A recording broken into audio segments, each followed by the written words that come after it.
Hola, estimadas amigas y amigos que nos siguen en las redes sociales, en Facebook Live y también en YouTube.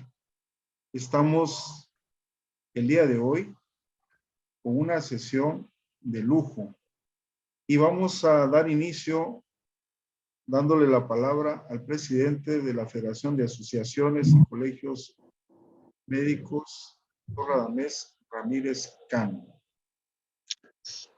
Muchas gracias, doctor Didier. Buenas noches a todos. Bienvenidos a una sesión más de la Federación. Recordemos que las actividades académicas son parte fundamental de las tareas de la Federación y hoy tenemos el honor y el privilegio de tener al doctor Edgar Guadarrama. Así que, doctor, bienvenido y pues no se diga más, le cedo la palabra para que dé comienzo a su plática.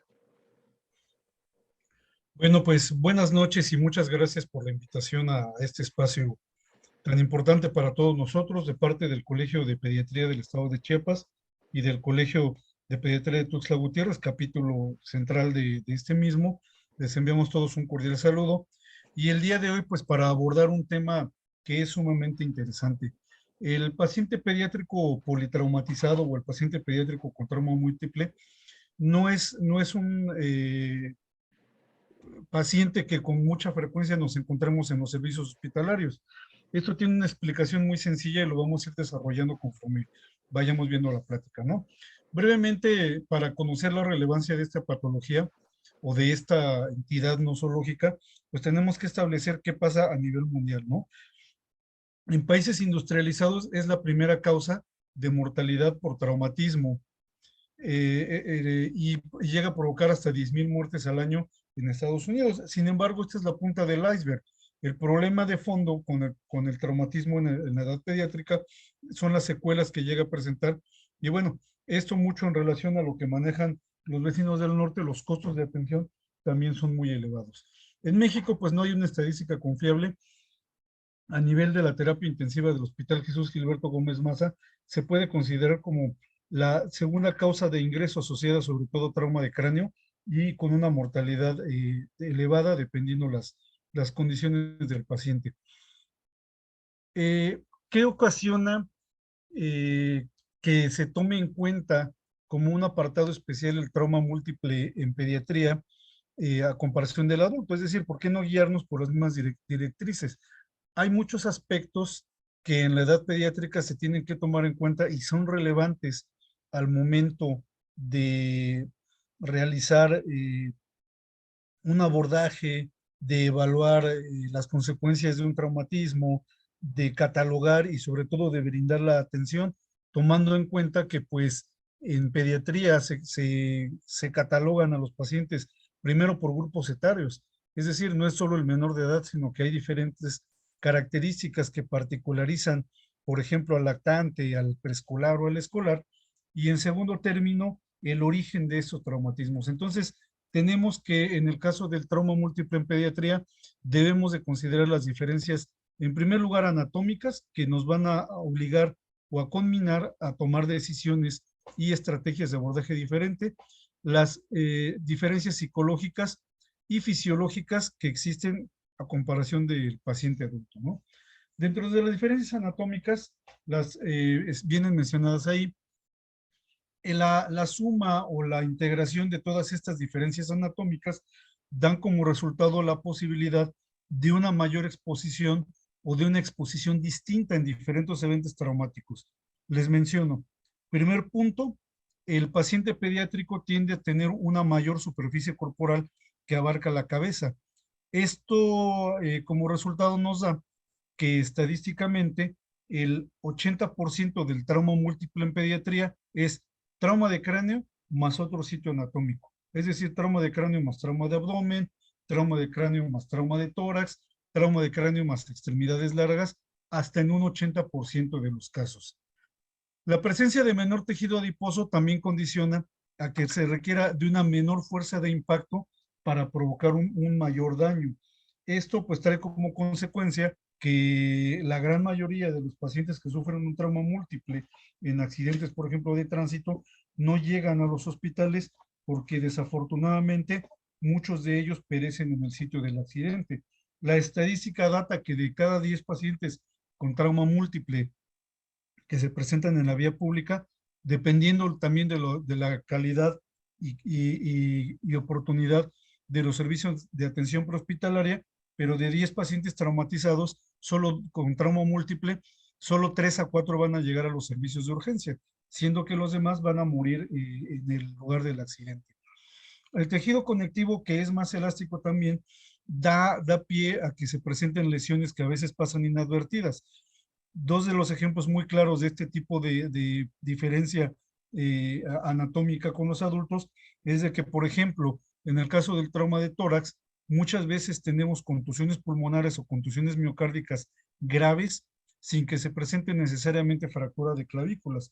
Esto es porque muchas veces, o en la edad pediátrica, la caja torácica es prácticamente cartilaginosa, entonces permite la absorción de mayor energía generada por un golpe sin que éstas se fracturen, pero transmitiendo toda esta energía al tejido subyacente, que en este caso puede ser el músculo miocárdico o el tejido pulmonar, y provocando el daño subsecuente. Y otro ejemplo muy clásico en esta situación del tejido conectivo más elástico es una entidad patológica que se llama SIWORA, que es una mnemotecnia en inglés que significa lesión espinal con o sin alteraciones radiológicas. En el adulto, la radiografía de columna muchas veces genera las imágenes que dan como sospecha o evidencia clínica de una lesión y de un trauma raquimedular. En el caso del paciente pediátrico, muchas veces puede presentar una radiografía anteroposterior y lateral de columna cervical sin cambios anatómicos evidentes, pero con cambios clínicos que hablan de una lesión o de una sección medular que puede ser parcial o completa. Entonces, eso es algo que debemos de tomar en cuenta en el paciente pediátrico. Y ante la menor protección ósea, es evidente que pues la fuerza de impacto va a provocar más daño en los tejidos subyacentes. El tejido óseo o el tejido en proceso de osificación, como les mencionaba hace un ratito, puede llegar a ser muy elástico, permitiendo que la fuerza de impacto se transmita al tejido subyacente o, por ejemplo, en el caso de la parrilla costal, tener una menor cobertura hacia los órganos sólidos de la cavidad abdominal, como por ejemplo el hígado o el vaso, y estos mismos estar más expuestos a presentar mayor lesión debido a esta situación en la cual pues no hay el resguardo de esta armadura ósea que nos cubre desde adentro hacia afuera, ¿no? En trauma de cráneo también es menos frecuente, pero también puede ocurrir la presencia de lesiones que no provoquen mucho cambio anatómico a nivel del cráneo, pero sí permite transmitir la fuerza del impacto al cerebro, o en su defecto, como por ejemplo un caso que tuvimos el día de hoy, la presencia de impactos que ante una menor energía van a provocar mayor daño, incluyendo al tejido, ¿no? Sabemos que el espesor del hueso, de los huesos en el paciente pediátrico es menor que en el adulto, tienen menor solidificación y con ello mayor riesgo. Otro ejemplo de este tipo de lesiones o de lesiones que marcan diferencia en el adulto y en el paciente pediátrico es de que precisamente esta conectividad más elástica y menor protección puede generar fracturas que se llaman en rama verde, es decir, una sección parcial de huesos largos que no llegan a ser completas, pero que tienen el mismo efecto de lesión sobre estas estructuras. En el caso de la respuesta o de los mecanismos de respuesta compensatoria que pueden presentar los pacientes pediátricos, pues hay que tomar en cuenta algo, ¿no? La respuesta es distinta. Es decir, el paciente pediátrico puede echar mano ante eventos como la hipovolemia por pérdida sanguínea de mecanismos como la taquicardia, que en su momento van a lograr una mayor compensación, es decir, que van a evitar la hipotensión en el paciente pediátrico. Sin embargo, esto no quiere decir que el paciente no requiera de la atención necesaria, sino que nos está dando una mayor margen de oportunidad para poder realizar intervenciones efectivas y corregir y atacar esos estados de choque, compensar el estado de choque y atacar la causa que lo está desencadenando para disminuir el riesgo de complicaciones a largo y mediano plazo en el paciente pediátrico. Eso es una situación muy importante. Asimismo, las reservas metabólicas del paciente en edad pediátrica pueden ser menores, lo cual pues requiere que tengamos una especial atención en los aportes de glucosa, que sean de manera oportuna, y en el aporte de líquidos. También, en cuanto a las diferencias psicológicas, debemos de tomar en cuenta muchas cosas, muchas cosas, y que quienes no se dedican a la pediatría deben estar familiarizados en el caso del manejo de un paciente pediátrico. La respuesta, por ejemplo, a una exploración física va a tener marcadas connotaciones que al clínico que no está acostumbrado a ver a un paciente pediátrico le pueden generar confusión. Y, por ejemplo, un llanto enérgico o una irritabilidad constante en el paciente puede ser únicamente por la ausencia de papá y mamá, por la exposición al frío, por estar en un ambiente que no es el que él suele estar familiarizado y que le genera estrés o ansiedad, sin que esto necesariamente implique que tenga una alteración en ese momento, o todo lo contrario, ¿no? Respuestas anormales en niños que deberían de estar un poco más tranquilos, un poco más contentos, por decirlo así, o un poco menos ansiosos, y que no los así. Un ejemplo muy claro es hace algunos años que tuvimos un paciente de 9 años de edad con un estado de choque, el cual se encontraba en una camilla, se encontraba irritable, se encontraba llorando, y llamó la atención esa situación. Es decir, si es un niño pequeño de 3 o 4 años llorando en una cuna por la ausencia de mamá, se entiende perfectamente bien. Pero un niño de 9 años que ya es un poco más consciente, con quien se puede hablar, negociar y hasta cierto punto tranquilizar, no es normal que presente una agitación y una irritabilidad tan intensa. Y bueno, integrando todos esos datos, pudimos detectar un estado de choque hipovolémico en el paciente, que, para no hacerles la historia más larga, terminó intubado y en terapia intensiva. Entonces, esos pequeños cambios en el aspecto psicológico o psicoemocional del paciente son muy importantes. Continuamente yo lo repito a los alumnos de la Facultad de Medicina y les hago la pregunta, en mi caso pues doy la cátedra de pediatría, y tratando o contrastando, matizando esa importancia que le doy yo a mi especialidad, siempre les pregunto que ellos a qué se quieren dedicar como especialidad en un futuro. Muchos de ellos quieren ser cirujanos, muchos de ellos cardiólogos, muchos quieren ser ortopedistas, muchos quieren ser ginecólogos, y bueno, les hago notorio que en un momento dado la participación en cualquiera de las especialidades en debidas o en determinadas circunstancias los puede poner al pie de cama de un paciente en edad pediátrica, y entonces deben de estar preparados para ese momento.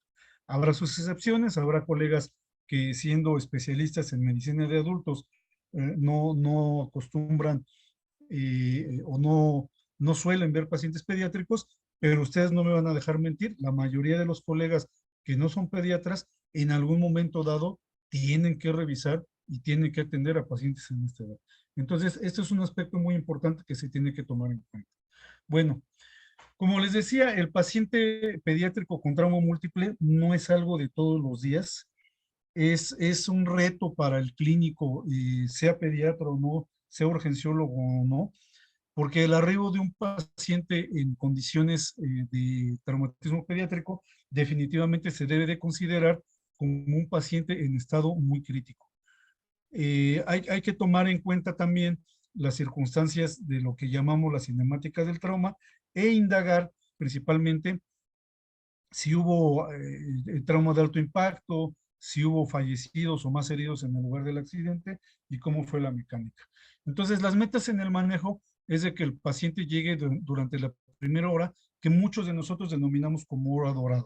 Hora dorada porque la atención oportuna y sobre todo la detección y corrección de situaciones de riesgo vital durante este periodo de tiempo nos va a dar un mejor pronóstico, estadísticamente demostrado desde hace muchos años en muchas series de pacientes, escrita y reescrita en muchos libros y manuales que todos conocemos. Es muy importante también dar un adecuado suministro de oxígeno. Si bien la cantidad o el volumen pulmonar por kilo de peso no varía en toda la vida y siempre se ubica en un rango de 4 o 6 litros por kilo de peso, el paciente en edad pediátrica muchas veces, sobre todo entre menores de edad, tiene mecanismos menos desarrollados para la corrección de hipoxia o de condiciones de hipercapnia, y tenemos que ser muy puntuales en la administración de oxígeno. Debemos de procurar siempre una normovolemia de manera muy especial en el paciente pediátrico prevenir la hipotermia, porque la hipotermia conduce a acidosis y la acidosis nos provoca una disfunción a nivel celular que puede tener como consecuencia la inhabilidad de la transmisión nerviosa, la inhabilidad de la despolarización de muchas de las células, que suele ser muy importante. Entonces, la hipotermia es un punto muy importante a corregir. El paciente pediátrico es muy sensible a los cambios de temperatura y tenemos que prevenir que este mismo pierda temperatura a través de cualquiera de los mecanismos que conocemos y sobre todo, y algo muy importante también, el traslado adecuado. Si el traumatismo ocurre en un hospital, en una zona de influencia de un hospital, en donde dicho hospital no cuenta con los especialistas capacitados para la atención de este paciente, tenemos que estabilizar y llevarlo lo más pronto posible a un hospital donde sí se cuente. Y no me refiero solo a que haya la presencia de pediatras, sino que a través de diversas capacitaciones y de diversas estrategias, muchos colegas especialistas del área de adultos o médicos generales pueden tener esa preparación para estabilizar y dar manejo a un paciente. Y desde luego, si se requiere de una especialidad o de una subespecialidad, se puede hacer de manera secundaria, pero con paciente estable. Bueno, ¿cómo le voy a hacer para la atención de mi paciente? El primer paso de esta estrategia de evaluación del paciente es a través de la secuencia de 3 ordenamientos de valoración. En el primero de ellos se llama el triángulo de la evaluación pediátrica general, que consiste en valorar la apariencia del paciente, su circulación a través de la coloración del paciente y su trabajo respiratorio. Algo que es muy importante y que voy a mencionar en una diapositiva más adelante es de que debemos de tomar en cuenta que los signos vitales en el paciente pediátrico varían de una manera muy importante, siendo que durante la edad pediátrica la frecuencia respiratoria y la frecuencia cardíaca son más altas a comparación de la del adulto, pero este es un aspecto totalmente normal. Entonces, en la apariencia, yo voy a valorar prácticamente sin tocar al paciente, prácticamente nada más dándole una revisada de manera visual, haciendo contacto de manera visual con el paciente, cuál es su apariencia. ¿Viene dormido? ¿Viene despierto? ¿Está irritable? ¿Está obnubilado? ¿Cuál es el estado mental que guarda el paciente? En segundo lugar, su trabajo respiratorio. ¿Está respirando adecuadamente? ¿No se ve que respire o respira muy superficialmente? ¿Está boqueando? ¿Está polipneico? ¿Está utilizando músculos accesorios para la respiración? Y el tercer punto, que es la circulación a través de la coloración de la piel. Mi paciente viene cianótico, mi paciente viene pálido, viene marmóreo, etcétera, etcétera. En base a estos 3 puntos que tengo que evaluar de una manera pronta y temprana, yo puedo detectar situaciones de riesgo para el paciente, que las vamos a ver más adelante. Después de detectar una situación de riesgo para el paciente, debo de realizar una intervención y después viene lo que le llamamos la activación del sistema de emergencias, que no es otra cosa más que pedir ayuda para poder dar una atención integral al paciente. Ahí hay algunos aspectos muy interesantes en los cuales se dice que en el caso de, por ejemplo, un paro cardiorrespiratorio en el paciente pediátrico, siempre se tiene que asistir primero con un ciclo de reanimación cardiopulmonar y posteriormente activar el sistema de emergencias o pedir la ayuda. Y el segundo punto que siempre hacemos mucho énfasis y que es algo que debemos de tomar en cuenta es no atiendan al paciente ustedes solos, siempre pidan ayuda, no sabemos qué más se puede ofrecer, no sabemos si es un paciente que aparentemente no viene tan mal y de repente se ponga en condiciones críticas, por lo tanto siempre debemos estar ayudados, auxiliados de un equipo que nos brinde el apoyo necesario para sacar adelante al paciente. Bueno, después de detectar la situación potencial de riesgo, todo mi equipo de apoyo empieza a trabajar en la monitorización del paciente, en la vigilancia de la vía aérea, en el establecimiento de una vía intravenosa, toma de muestras de laboratorio, que no van a ser una prioridad porque sabemos que muchas veces no se tienen a la mano, pero sí, por ejemplo, una glucosa capilar, etcétera. En todas estas situaciones que me van a ayudar. Y tengo que dar un orden, después de haber hecho la evaluación general, a hacer una evaluación primaria, que la mnemotecnia ABCDE es la que abarca las intervenciones que tengo que realizar. En A, tengo que verificar la permeabilidad de la vía aérea. Si esta vía aérea no está permeable, está obstruida por secreciones, por sangre, por la lengua, tengo que hacer las maniobras necesarias. aspiración, colocación de cánulas, etcétera, o incluso intubación para permeabilizar esa vía aérea. En la letra B, que corresponde al breathing o ventilación o respiración, voy a monitorizar en primer lugar el trabajo respiratorio, voy a auscultar los campos pulmonares del paciente, voy a verificar su oximetría de pulso, interviene también la coloración del paciente para poder determinar y valorar la mecánica respiratoria del paciente para detectar si hay algún problema. En la letra C, que corresponde a circulación, vamos a tomar en cuenta el llenado capilar, el estado mental del paciente, la coloración, la palpación de los pulsos periféricos, la auscultación de su corazón, colocar un monitor electrocardiográfico y verificar el trazo electrocardiográfico del paciente, verificar la tensión arterial del paciente y detectar si hay una situación potencial de riesgo en este aspecto. En la letra D, que se refiere a déficit neurológico, vamos a utilizar la mnemotecnia ABDI. La mnemotecnia ABDI para catalogar el estado mental del paciente significa que la A es la respuesta adecuada porque el paciente está alerta, la letra V significa respuesta verbal, es decir, que el paciente solo va a estar activo a las órdenes que yo le doy, pero de una manera coherente. En la letra D, que es la que ya nos empieza a marcar problemas, el paciente va a estar desorientado, es decir, que la respuesta no va a ser la adecuada a las preguntas que yo le hago, y en la letra I quiere decir que está inconsciente o con pérdida total del estímulo. También en la letra D, muchas veces la respuesta puede ser únicamente al dolor.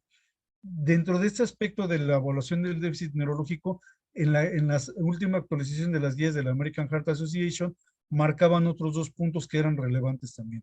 En segundo lugar, marcaban el diámetro de las pupilas, si hay anisocoria, cómo está la respuesta fotomotora, y la medición de glucosa, que si bien muchas veces se realiza al momento de la canalización del paciente, si hay una hipoglucemia o una alteración en la misma, se puede reflejar a nivel neurológico. Y finalmente, en la letra E, vamos a catalogar, a revisar la exposición del paciente, a explorarlo de manera completa y a checar la temperatura del mismo. Ese es en la letra E. Después de llevar a cabo toda mi evaluación primaria, tengo que catalogar a mi paciente con algún problema, hacer la intervención necesaria y seguir con mi evaluación, que en este caso pasamos ya a la evaluación secundaria. La evaluación secundaria son 3 grandes aspectos que debo de tomar en cuenta. En primer lugar, signos y síntomas. Señora, ¿de qué se enferma su niño? ¿Qué molestias son las que tiene? ¿Tiene alguna alergia? Correspondería a la letra A. ¿Toma algún medicamento o le dio usted algún medicamento para corregir esta situación? ¿Cuál es el estado previo de su paciente? ¿Tiene todas las vacunas? ¿Tiene alguna enfermedad crónica que se esté atendiendo? Líquidos y la última comida que recibió y los eventos que llevaron a la presentación. Señora, su niño tiene tos, fiebre y escurrimiento nasal. ¿Cuál fue el motivo por el que lo trajo hoy al servicio de urgencias? Ah, doctor, porque hoy además agregó que se puso moradito y respiraba con dificultad. Entonces, con todo ello, yo empiezo a integrar cuál es la posible etiología y la causa para corregir de manera adecuada.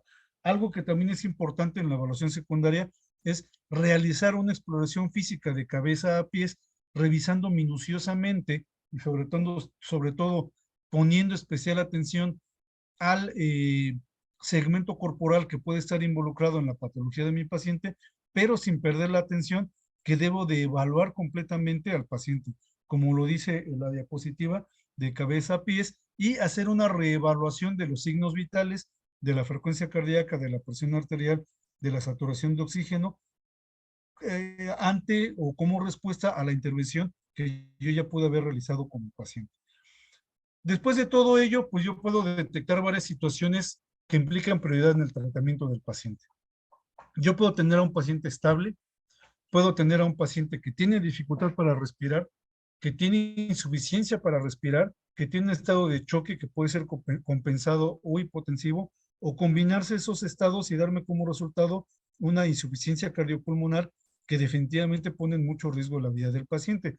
Sin embargo, esto no es una secuencia de hechos. Yo puedo tener un paciente que esté en condiciones normales, presentar un factor desencadenante y de ahí incluso irse directamente al paro cardiorrespiratorio. Y hay conceptos muy importantes que debemos de tomar en cuenta en la pediatría. Por ejemplo, que un paciente puede estar con dificultad para respirar, es decir, con la presencia de activación de músculos accesorios para la respiración, y estar saturando perfectamente bien, o tener a un paciente que puede estar respirando sin usar músculos accesorios de la respiración, pero tener una saturación que en el caso de la edad pediátrica marca por debajo de un 94% y ello representa una insuficiencia respiratoria.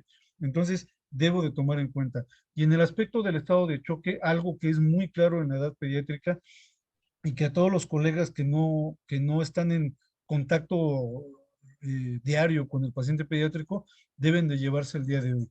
La hipotensión es un signo tardío y de mal pronóstico en el paciente pediátrico. Es decir, si ustedes tienen a un paciente con llenado capilar lento, con pulsos débiles, con alteraciones del estado mental, sea que esté irritado o nubilado, taquicárdico, en malas condiciones, pálido, pero su presión arterial está normal, no significa que no esté chocado el paciente. Lo que pasa es que los mecanismos compensatorios, en especial la taquicardia en el paciente pediátrico, le están dando la oportunidad de no descompensarse y de que podamos realizar una intervención para que no le cueste la vida. En adultos, por ejemplo, tiene una clasificación del estado de choque hemorrágico que lo cataloga en 4 estadios, siendo que el estadio 1, 2 y 3 son estados relativamente compensados y el estadio 4 es un estadio potencialmente no reversible con un daño que puede llevar a la muerte al paciente. Bueno, pues en pediatría solo tenemos 2 estados. El 1, 2 y 3 son el compensado y el 4 es el choque hipotensivo. Entonces, no dejen que el paciente o no esperen que el paciente pediátrico esté necesariamente hipotenso para poder realizar intervenciones efectivas. Entonces, en resumen, la evaluación de nuestro paciente se va a llevar a cabo mediante una evaluación general, una evaluación primaria que corresponde al ABCDE. Se le da este orden de ABCDE porque en cada uno de ellos yo puedo encontrar situaciones de potencial riesgo para la vida o potencialmente mortales, pero definitivamente cada una de ellas tiene una prioridad. Es decir, por ejemplo, en D, yo puedo encontrar un paciente con efectos de un hematoma epidural que en su momento dado, si no es intervenido, le puede costar la vida al paciente, pero no tan rápido como un sangrado o una hemorragia que hipotensa al paciente, y no tan rápido como una obstrucción de la vía aérea, que definitivamente, y sobre todo por las reservas pulmonares bajas en el paciente pediátrico, no va a tardar más de un par de minutos en costarle la vida. Es por eso que secuencialmente se le da el orden mental de ABCD al paciente para la atención. Después tenemos la evaluación secundaria. También hay que tomar en cuenta la evaluación terciaria, sin lugar a dudas. Sin embargo, y aquí ya depende de cada institución o de cada sitio en el que estemos, sabemos que los tiempos en los cuales yo voy a obtener resultados de los análisis de laboratorio, de la radiografía y de otros estudios van a ser muy variables, por lo cual no los puedo ubicar para que pueda yo realizar mi intervención inmediata. E insisto, en cualquier momento en el que yo me encuentro una afección potencialmente mortal, tengo que hacer la intervención, pedir ayuda y seguir con el paciente. Por ejemplo, al momento de hacer mi ABCDE, me encuentro que la lengua está obstruyendo la vía aérea, no me voy a pasar a B para ver qué consecuencias tiene. Meto una cánula de Guedel, permeabilizo la vía aérea y sigo con la secuencia de mi evaluación. A final de cuentas, todos los datos que va a obtener me van a catalogar al paciente en un problema respiratorio, que puede tener dificultad o insuficiencia, un problema circulatorio, que puede ser un choque hipotensado, compensado hipotensivo, y subdividirse después en obstrucción alta, obstrucción baja en el caso de los problemas respiratorios, enfermedad del tejido pulmonar o alteración del control de la respiración, y en el caso del estado de choque, pues los 4 tipos de choque que conocemos: hipovolémico, distributivo, cardiogénico o obstructivo, y en función a ello podemos brindar la atención que en su momento requiere nuestro paciente. ¿Ok? En cuanto al manejo de la vía aérea, hay que tomar en cuenta lo siguiente. La vía aérea del paciente es más pequeña. La vía aérea del paciente requiere de una menor cantidad de edema para obstruirse de una manera más importante. Aquí, en estos dos, parecen de esos juegos que engañan a la vista, ¿no? Pero les comento, aquí el espesor de edema de ambas mucosas de la vía respiratoria es el mismo, pero como en el caso del adulto, la vía respiratoria es más grande, pues la obstrucción es menor a comparación del pediátrico. Y tomar en cuenta que la forma de la laringe en el adulto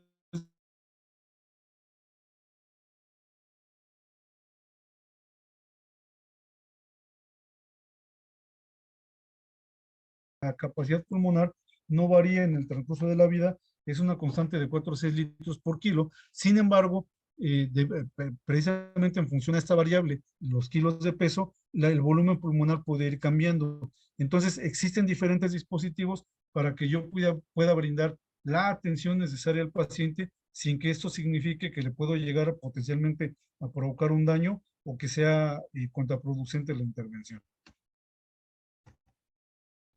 Esto es muy importante y esto en el aspecto circulatorio también lo debemos de tomar en cuenta y es lo que les comentaba hace ratito. La frecuencia cardíaca, la frecuencia respiratoria y las presiones arteriales tienen relación directa con la edad del paciente y son inversamente proporcionales. O sea, entre más pequeño, son más altas las frecuencias cardíacas, frecuencias respiratorias y presiones arteriales. Esto, colegas, y yo se lo digo mucho a los becarios, no es más, ni siquiera yo lo he memorizado. Hay que tener en cuenta el concepto y hay que tener a la mano, sobre todo si incidentalmente o de manera repetida o de manera sistematizada ustedes tienen contacto con pacientes en edad pediátrica, esto hay que tenerlo a la mano en una tablita, en una libretita o incluso mandar a hacer una lona y pegarla en nuestro servicio para poder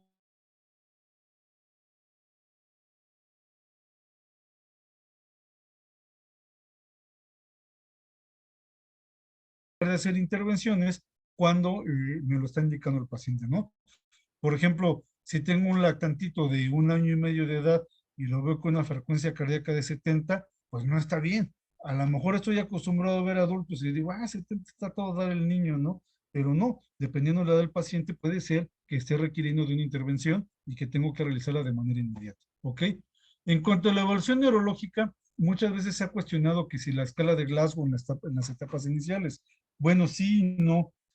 Para la evaluación inmediata, en mi evaluación solo voy a tomar en cuenta el ABDI, pero para la evaluación de patologías específicas, hablando puntualmente del trauma de cráneo, se cataloga al igual que en el adulto, como lo dicta la Organización Mundial de la Salud, a través de la escala de Glasgow. Sin embargo, vamos a tener pequeñas variaciones, sobre todo en lo que es la respuesta verbal, la respuesta motriz, en las cuales en la respuesta verbal, los 5 puntos que corresponden al paciente de que se oriente y conversa, consisten en un paciente que puede estar balbuceando, pero que no está irritable.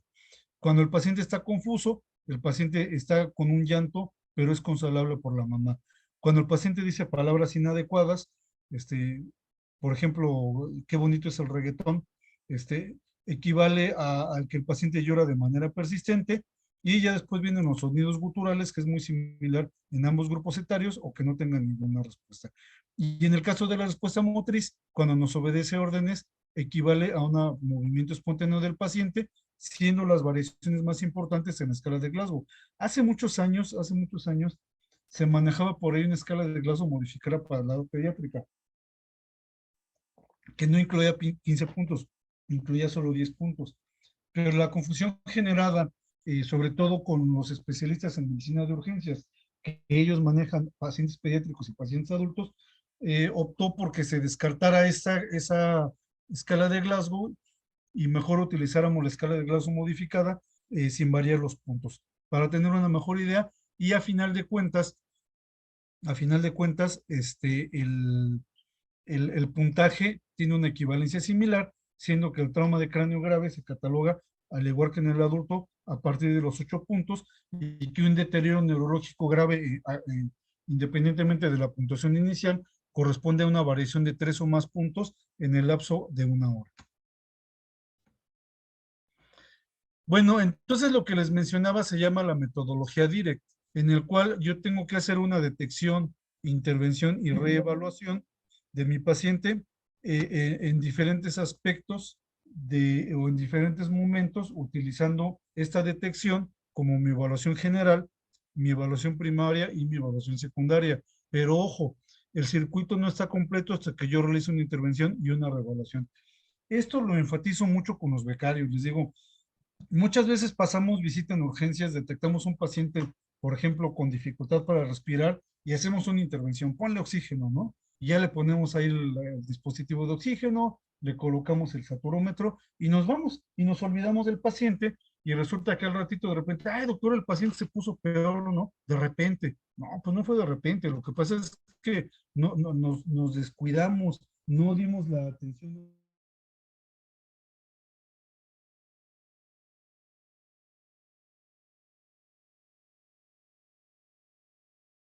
importante, nunca romper esta cadena y siempre hacer trabajo en equipo y siempre tener una comunicación efectiva.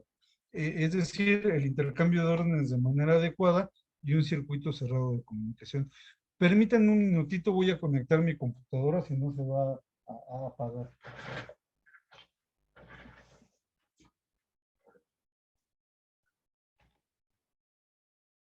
Listo, ya quedó. Perdón, es que me descuidé en ese aspecto. Yo le vi la batería y dije, no, como que sí aguanta, pero ya vi que no aguanta tanto. Bueno, esa es la metodología DIRECT, que es lo que platicábamos. Es la metodología en la cual se basa el sistema la sistematización de atención según el curso PALS.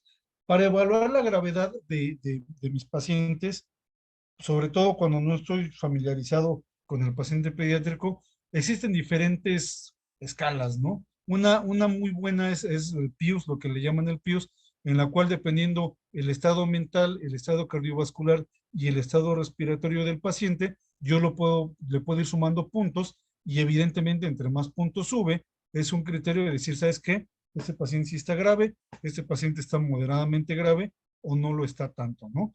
Entonces, esa es una estrategia para evaluar la gravedad del paciente y más adelante les voy a mostrar la integración de los puntos.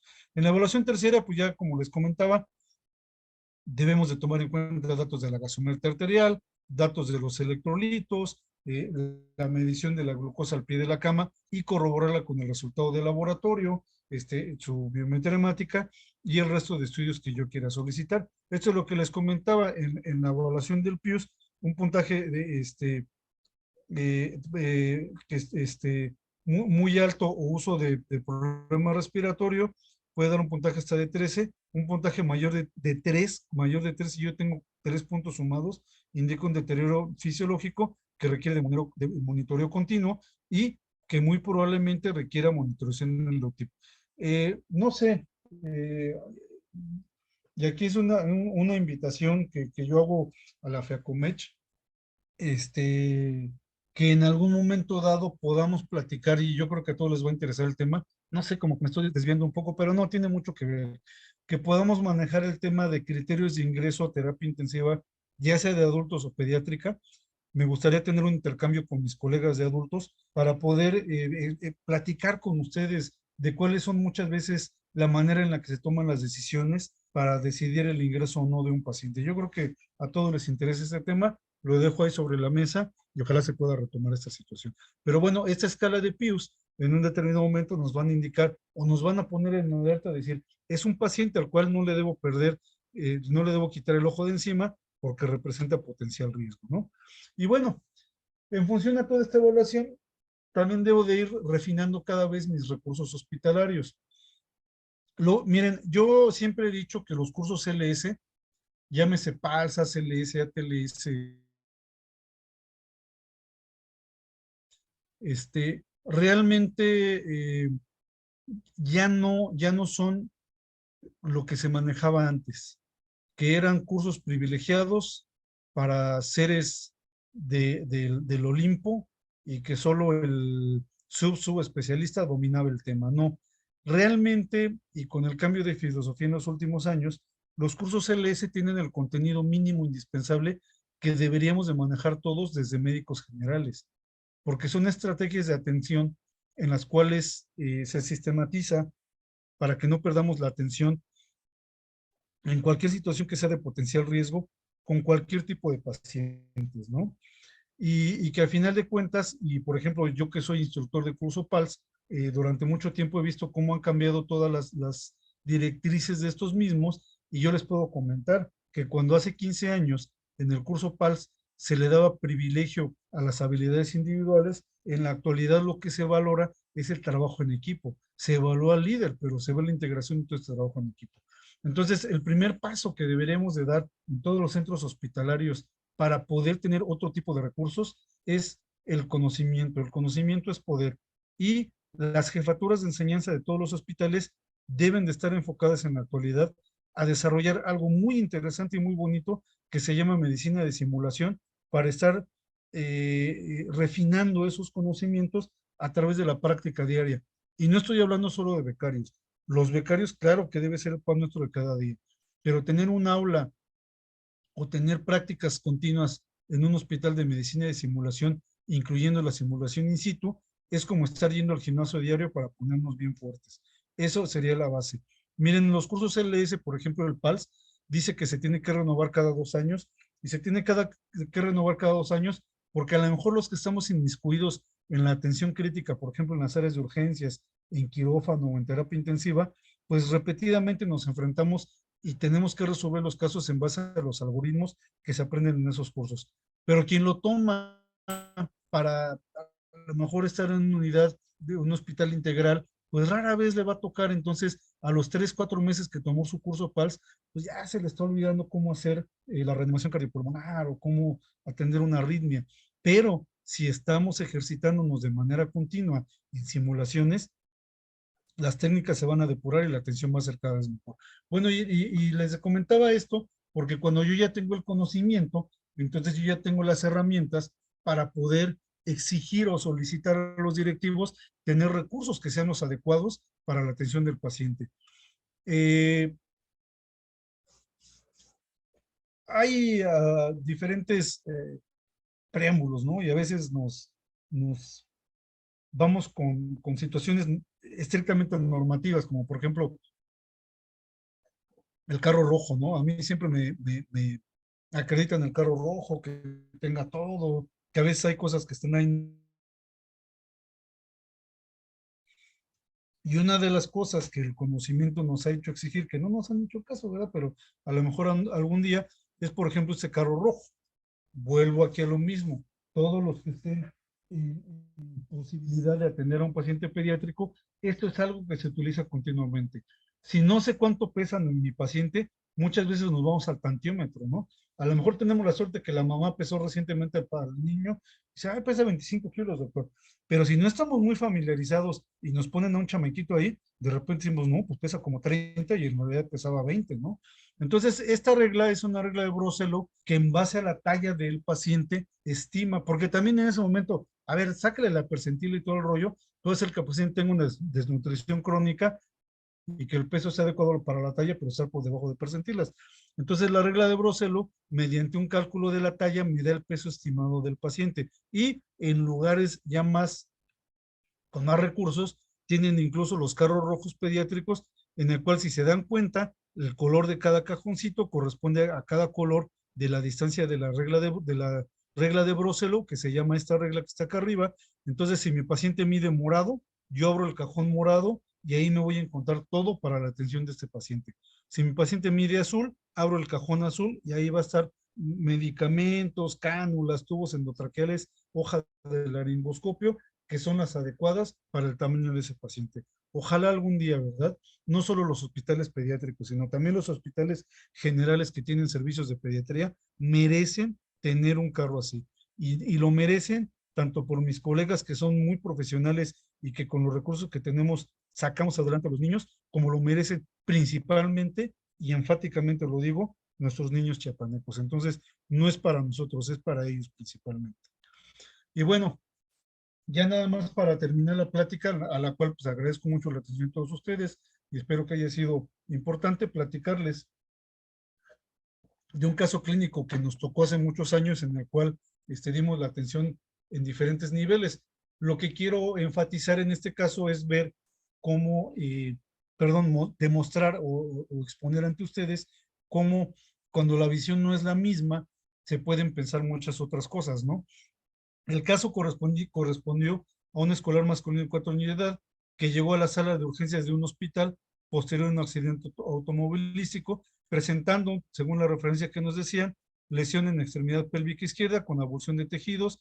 El paciente estaba desorientado, pálido, polipneico, no respondía a órdenes y sangraba copiosamente. Sin darles mayor preámbulo y en base a lo que platicamos el día de hoy, a todos nos queda claro que este niño estaba chocado, que este niño estaba grave. Sin embargo, fíjense bien, solicitaron el traslado para que el paciente con un accidente automovilístico fuera referido y fuera valorado por el servicio de ortopedia por diagnóstico de fractura expuesta.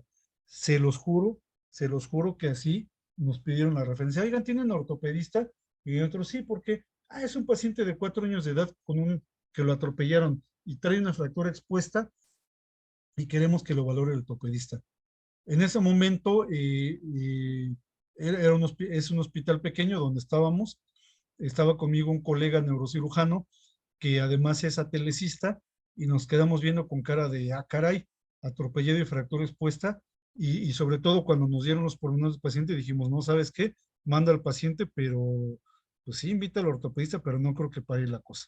Bueno, para no hacerles el cuento largo, el paciente arriba, obnubilado, irritable, desorientado, pálido y diaforético, sangrando abundantemente en la región glútea. El glúteo lo traía prácticamente partido a la mitad y sobre la extremidad pélvica izquierda estaba cubierta con apósitos húmedos que cuando los destapamos tenía una abulsión completa del muslo y hasta arriba de la rodilla.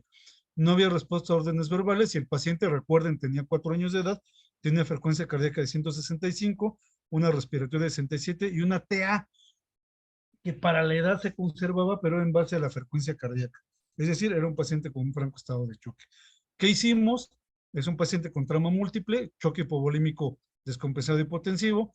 Procedimos a asegurar la vía aérea, colocamos catéter y un catéter central subclavio. Es cuando todavía era joven y mis coronarios no sufrían por la adrenalina. En la actualidad yo me reservaría poner un catéter intraóseo y mis 2 periféricos, pero bueno, de esa vez dimos la atención así. Se monitoraron signos vitales, se inició infusión de cristaloides, aminas y hemoderivados, pero dijimos, ¿sabes qué? Nosotros éramos una unidad de neurotrauma o de atención neuropediátrica, no teníamos cirujano pediatra, dijimos, no, pues es que colega ortopedista, este caso no es para ti, este caso es para cirugía pediátrica y lo contrarreferimos al hospital de referencia de cirugía pediátrica. Se trasladó a una ambulancia de cuidados críticos, acompañado de personal experto en traslados críticos. Híjole, ese es yo creo que otro tema que debemos de poner sobre la mesa, los traslados de pacientes. Perdón, a veces soy un poco disperso, pero hago un pequeño paréntesis. El traslado de pacientes debe de ser contemplado no solo a nivel interhospitalario o a nivel prehospitalario hacia el hospital, sino incluso intrahospitalario. Traslados de urgencias a quirófano, traslados de quirófano a terapia intensiva, traslados de urgencias a terapia intensiva. Tema interesante que ahí deberíamos de hacer un panel y una consulta con los expertos. Pero bueno, se trasladó este paciente al hospital donde finalmente le hicieron una breve estancia en admisión, pasó a quirófano, manejo en terapia intensiva y afortunadamente salvó la vida y posteriormente el paciente fue trasladado a un hospital de 3er nivel para la atención por cirugía plástica por las lesiones que presentaba en la pierna, pero que si no se hubiera tenido ese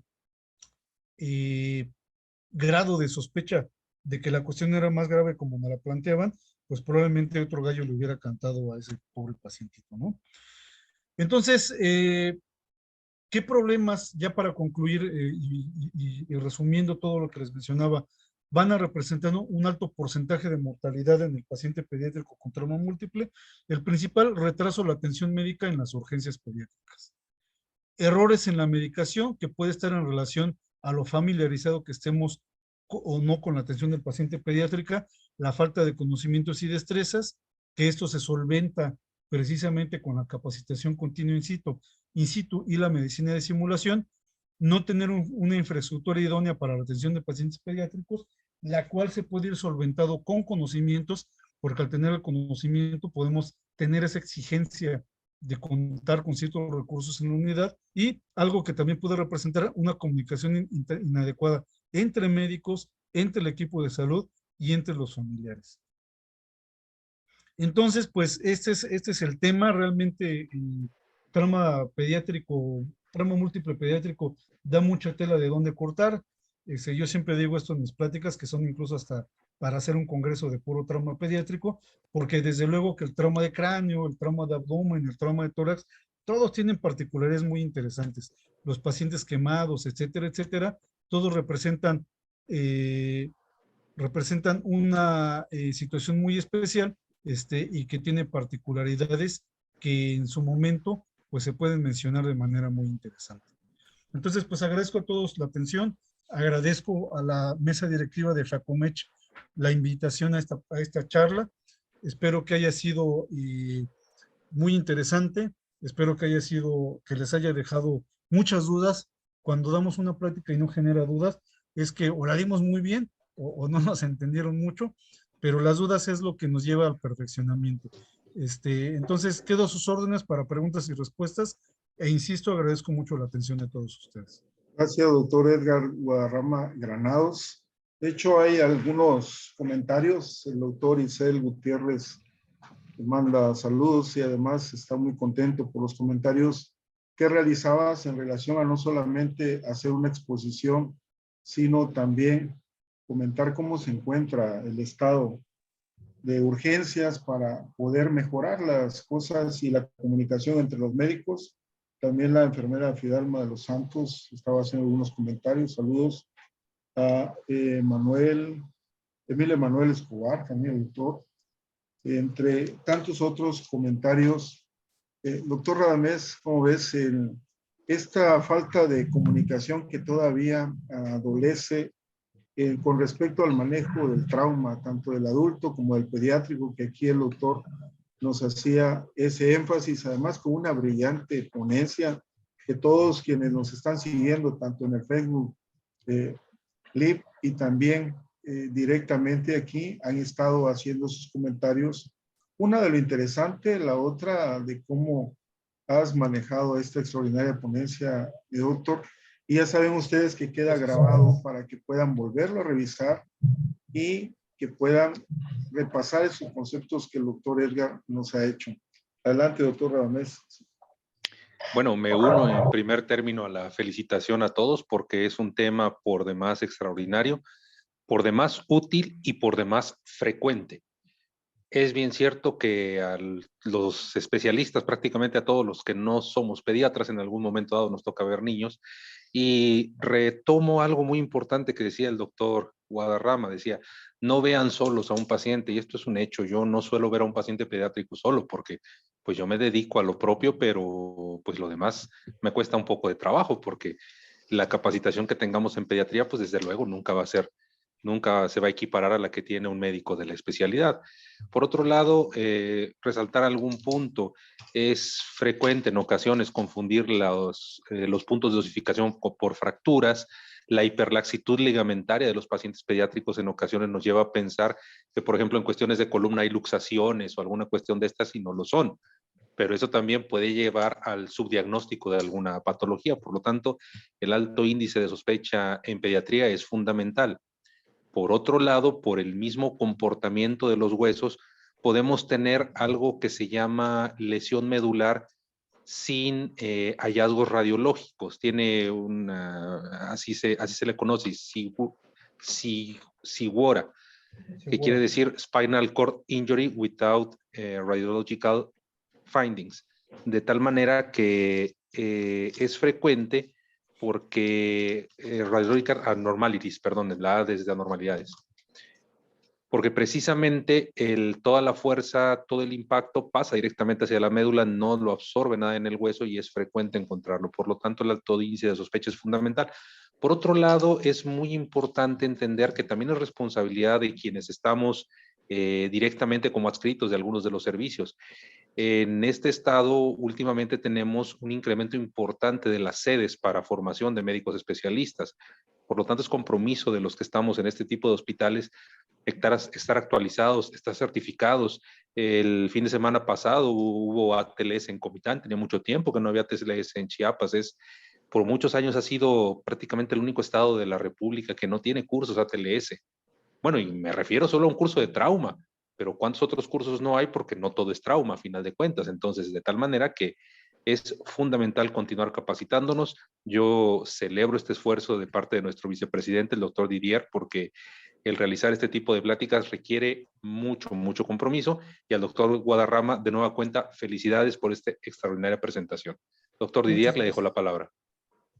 Gracias, doctor. Y es que los que manejamos pacientes adultos nos damos cuenta que se maneja, como vimos en el ATLS, el mismo orden, aunque obviamente el doctor nos va manejando de forma muy especializada, tanto requerimientos como los signos vitales. Bueno, tantas cosas que hemos podido ver y que quedarán aquí en esta presentación. Doctor Edgar, muy agradecido con usted por ese compromiso y ese trabajo que también realizas en la terapia intensiva. Por ahí te manda saludos la doctora Claudia Rojas, también otros compañeros médicos, el doctor Ricardo Tobilla, te manda saludos. Gracias. Y aquí podemos ver a varios médicos que nos acompañan, la doctora Esquinca. Bueno, ya saben que este espacio que dirige el doctor Radamés Ramírez Cano, presidente de la Federación de Asociaciones y Colegios Médicos del Estado de Chiapas, pues es para todos los médicos, para todos los colegios que de alguna forma están participando. Y les recordamos que pueden revisar la primera plática que fue de insectos, enfermedades e historias, donde pueden conocer todo sobre el dengue y sobre la chikungunya, desde cuándo, que fue dada por el doctor Leopoldo Aguayo de Celaya, Guanajuato, un experto en historia. También la plática que se llamó Disminuye los riesgos quirúrgicos con la anestesia regional, y que estuvieron varios anestesiólogos pediatras, anestesiólogos de adulto y además excelentes anestesiólogos, profesores internacionales.